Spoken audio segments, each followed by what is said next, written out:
बिस्मिल्लाहिर्रहमानिर्रहीम। अस्सलाम वालेकुम नाज़रीन, मैं हूं अहमद फ़वाद और आप देखते हैं मुझे मेरे यूट्यूब चैनल और फेसबुक पेज पर। नाज़रीन, बड़ी ब्रेकिंग न्यूज़ है जो कि आज के इस व्लॉग में आपके साथ में शेयर करने जा रहा हूं। अहम कौमी शख्सियत की इस्तीफ़े के हवाले से कुछ अहम तफ़सीलात हैं। एक तो ये मैं आपके साथ शेयर करूँगा। दूसरे नंबर पर नाज़रीन, चौधरी निसार अली ख़ान साहब जो हैं, उनका बड़े अरसे के बाद राब्ता हुआ है इमरान खान साहब के साथ। चौधरी निसार अली ख़ान साहब जिनके हवाले से ये जब इमरान खान साहब इक़्तिदार में थे तो उन्होंने जॉइन करनी थी पाकिस्तान तहरीक इंसाफ, लेकिन मामलात को देखते हुए उन्होंने नहीं जॉइन की। खैर, उन्होंने राब्ता किया है इमरान खान साहब से। ये राब्ता क्या हुआ, क्या पैगाम पहुंचाया गया, इसमें अहम और एक्सक्लूसिव डिटेल्स इस हवाले से भी आपके साथ में शेयर करूंगा। और दूसरे नंबर पर नाज़रीन, नवाज़ और जरदारी जो हैं वो आपस में लड़ पड़े हैं और दोनों लड़ पड़े हैं बिलावल भुट्टो के मामले के ऊपर। और ये जो इत्तेहाद इन्होंने कायम किया हुआ है बुग़्ज़ इमरान में, जो इनके आपस में कुछ मामलात तय थे वो पूरे होते हुए नज़र नहीं आ रहे, तो ये भानमती का कुंबा जल्द टूटने वाला है। इस हवाले से भी कुछ एक्सक्लूसिव डिटेल्स आपके साथ शेयर करूंगा कि क्या इस वक्त इख्तलाफात जो हैं वो हुए हैं। सबसे पहले नाज़रीन, एक अहम अपडेट है वो मैं आपके साथ शेयर करता चलूँ यूसुफ रज़ा गिलानी के हवाले से।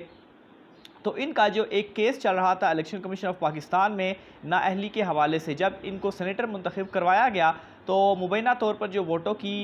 ख़रीदो फ़रोख्त जो थी वो की गई उसमें, और यूसुफ रज़ा गिलानी को उन ख़रीदे हुए वोटों के ज़रिए से मुबैना तौर पर सेनेटर जो है वो बनवाया गया। जिसके बाद इलेक्शन कमीशन ऑफ पाकिस्तान में पाकिस्तान तहरीक इंसाफ की जानिब से एक दरख्वास्त दायर की गई कि इन्हें नाअहल करार दिया जाए, क्योंकि ये जो वोट इन्होंने हासिल किए हैं ये ख़रीदे गए वोट हैं और उससे रिलेटेड कुछ जो वीडियो सबूत थे वो भी सामने आए। इलेक्शन कमीशन ऑफ पाकिस्तान की जानिब से इसका जो फ़ैसला है वो सुना दिया गया है, और इस फ़ैसले के तहत जो नाअहली की दरख्वास्त थी यूसुफ रज़ा गिलानी के ख़िलाफ़, उसे इलेक्शन कमीशन ऑफ पाकिस्तान ने खारिज कर दिया है। जबकि ये कहा है कि यूसुफ रज़ा गिलानी के ख़िलाफ़ बराह रास्त शवाहिद नहीं मिले, इसलिए क्या होगा कि वो सेनेटर बरकरार रहेंगे। लेकिन इस फ़ैसले का एक इंटरेस्टिंग पहलू ये है कि अली हैदर गिलानी, फ़हीम खान और कैप्टन जमील,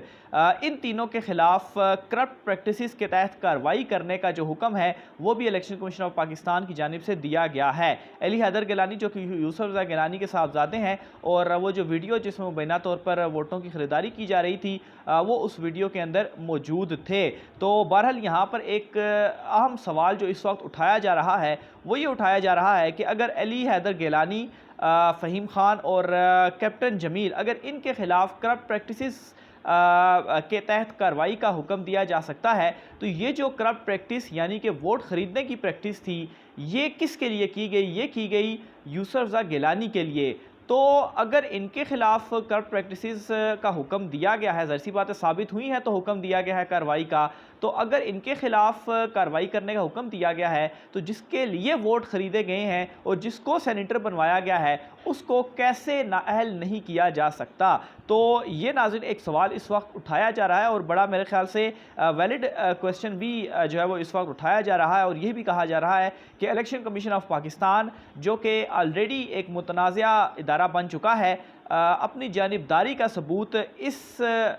फ़ैसले के अंदर भी जो अवाम है उसका जो अवाम में जो तासुर जाएगा वो भी जानिबदारी के हवाले से ही तासुर जाएगा। तो ये नाज़रीन एक अहम अपडेट थी जो कि मैंने आपके साथ शेयर करनी थी। दूसरे नंबर पर नाज़रीन, इमरान खान साहब से मुज़ाकरात के लिए जो कोशिशें हैं वो की जा रही हैं। एक तो ये डिटेल सामने आई थी कि इमरान खान साहब की जानिब से दो अहम शख्सियात के जो नंबर्स हैं वो ब्लॉक कर दिए गए हैं, क्योंकि वो उनसे रब्ता कर रहे थे। इमरान खान साहब उनसे रब्ता नहीं करना चाहते थे, लेकिन दूसरी तरफ नाज़रीन मुख्तलिफ उनके रहनुमाओं के ज़रिए भी पैगामात जो हैं वो पहुँचाए गए हैं। बहरहाल इमरान खान साहब की जानिब से अब ये सोर्सेज बता रहे हैं कि तीन अहम जो मुतालबात हैं वो सामने रखे गए हैं कि ये चीज़ें अगर पूरी होंगी तो तब ही आगे मामलात चल सकते हैं। सबसे पहला, एक अहम कौमी शख्सियत का इस्तीफ़ा, एक तो ये चीज़ रखी गई है। दूसरे नंबर पर इलेक्शन कमीशन ऑफ पाकिस्तान की जो के हवाले से कि वो चूँकि जानिबदार है तो ये भी मुस्ताफ़ी हों और यहाँ पर कोई गैर जानिबदार जो लोग हैं वो तैनात होने चाहिए और इलेक्शन कंडक्ट होने चाहिए। और तीसरे नंबर पर ओवरसीज़ पाकिस्तानियों का जो वोट है وہ ختم نہیں ہونا چاہیے، ان کو ووٹ کا حق ملنا چاہیے۔ تو یہ 3 اہم مطالبات ہیں جو کہ عمران خان صاحب کی جانب سے سامنے آئے ہیں، اور اس وقت سامنے آئے ہیں کہ جب ان سے مسلسل رابطے کی کوشش کی جا رہی ہے، ان کو مذاکرات کی ٹیبل پر لانے کی کوشش کی جا رہی ہے۔ لیکن ناظرین دوسری طرف چودھری نثار علی خان صاحب کے ذریعے بھی یہ جو ایک پیغام ہے وہ بھیجا گیا ہے، کیونکہ عمران خان صاحب کسی سے رابطہ نہیں کر رہے، تو سب سے پہلے ثاقب نثار صاحب جو ہیں ان کے ذریعے عمران خان صاحب کو جو پیغام تھا وہ پہنچایا گیا، ان کی ملاقات بھی اس میں ہوئی، اس کی ڈیٹیلز اپنے ایک ویلاگ میں، گزشتہ ویلاگ میں آپ کو بتا چکا ہوں۔ بہرحال اب تفصیلات یہ بھی سامنے آ رہی ہیں کہ چودھری نثار علی خان صاحب جو ہیں ان کے ذریعے بھی پیغام پہنچایا گیا ہے، اور چودھری نثار علی خان صاحب کی جانب سے کال کی گئی ہے عمران خان صاحب کو جو پیغام ہے وہ دیا گیا ہے، اور پیغام کیا ہے وہ یہی ہے کہ اس وقت مذاکرات کی ٹیبل کے اوپر آیا جائے، کیونکہ اگر مذاکرات کی ٹیبل پر عمران خان صاحب آتے ہیں تو اس کا مطلب یہ ہے کہ وہ تمام تر چیزوں کو ایکسیپٹ کرتے ہیں، نئے انتخابات کب ہوں گے، یہ معاملات ڈیلے میں ہو جائیں گے، ڈیلے میں پڑ جائیں گے، اس لیے عمران خان صاحب یہ چاہتے ہیں کہ فوری انتخابات ہوں، اور مزید جو ان کے 3 مطالبے ہیں وہ بھی اس وقت سامنے آ چکے ہیں۔ تو چودھری نثار علی خان صاحب وہ ایک تو دوست بھی ہیں عمران خان صاحب کے، اور ان کی طرف سے رابطہ کرنا بڑا معنی خیز بھی ہو سکتا ہے، اور دوسرے نمبر پر چودھری نثار علی خان صاحب نے پاکستان تحریک انصاف کو جوائن کرنا تھا، اس حوالے سے کافی چیزیں سامنے آ چکی تھی، لیکن جو اس وقت حالات گزرے بھی ہیں ان حالات کو مد نظر رکھتے ہوئے خیر انہوں نے نہیں جوائن کیا، تو ایک قسم کا اچھا فیصلہ ان کا لگتا ہے۔ لیکن ناظرین میرے خیال سے اگر اپنے دوست کا انہوں نے ساتھ دینا ہے تو اس سے بہتر کوئی وقت نہیں ہو سکتا ہے کہ وہ پاکستان تحریک انصاف میں شمولیت اختیار کریں، لیکن سٹل ان کے حوالے سے یہ چیز موجود ہے کہ وہ شاید مستقبل میں جا کر پاکستان تحریک انصاف کو، خاص طور پر جب الیکشن قریب آئیں گے تو اس وقت وہ انہیں جوائن کریں گے، اور ان کے پاس کوئی آپشن بھی نہیں ہے، کیونکہ اگر وہ اکیلے الیکشن لڑتے ہیں تو پھر تو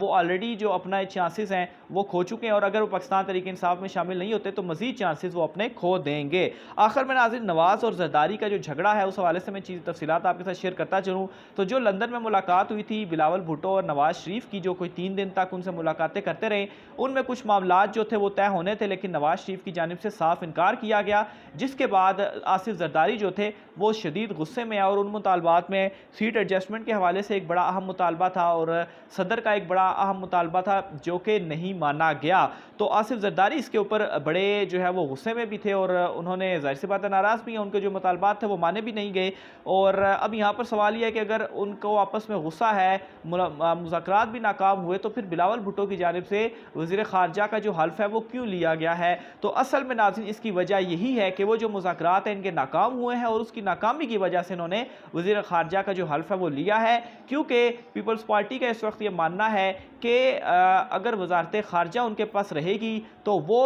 جو کچھ لابنگ کرنا چاہتے ہیں وہ بڑی آسانی کے ساتھ، کچھ ان کے پاس اختیارات بھی ہوں گے، اور اس کو یوز کرتے ہوئے ان کی ایکسیس بھی ہوگی، اور ایک جو لابنگ ہے وہ اس کا حصہ بن کر اور اپنی لابنگ اپنے لیے پیپلز پارٹی کے لیے وہ کر سکتے ہیں، کیونکہ شہباز شریف اس وقت وزیر اعظم ہیں، ان کے پاس بہت ساری اس وقت وزارتیں بھی موجود ہیں، تو ایسا نہ ہو کہ کئی بہت سارے معاملات کے اندر وہ اپنا ہی حکم چلاتے رہیں، تو اس لیے وزارت خارجہ ان کی جانب سے ایکسیپٹ کی گئی، اور اس کو ایکسیپٹ کر کر وہ کاؤنٹر کریں گے شہباز شریف کو،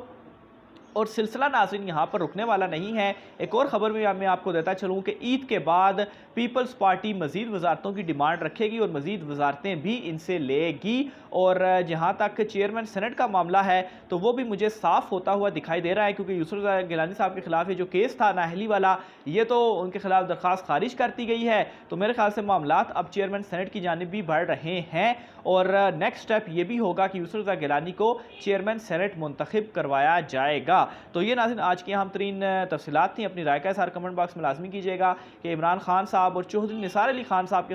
کے حوالے سے یہ جو کچھ اطلاعات سامنے آ رہی ہیں، اس حوالے سے آپ کا کیا ماننا ہے، کیا سمجھنا ہے، کمنٹ باکس میں لکھیے گا۔ آج کی ویڈیو سے اتنا ہی، مجھے اجازت دیجیے، اللہ حافظ۔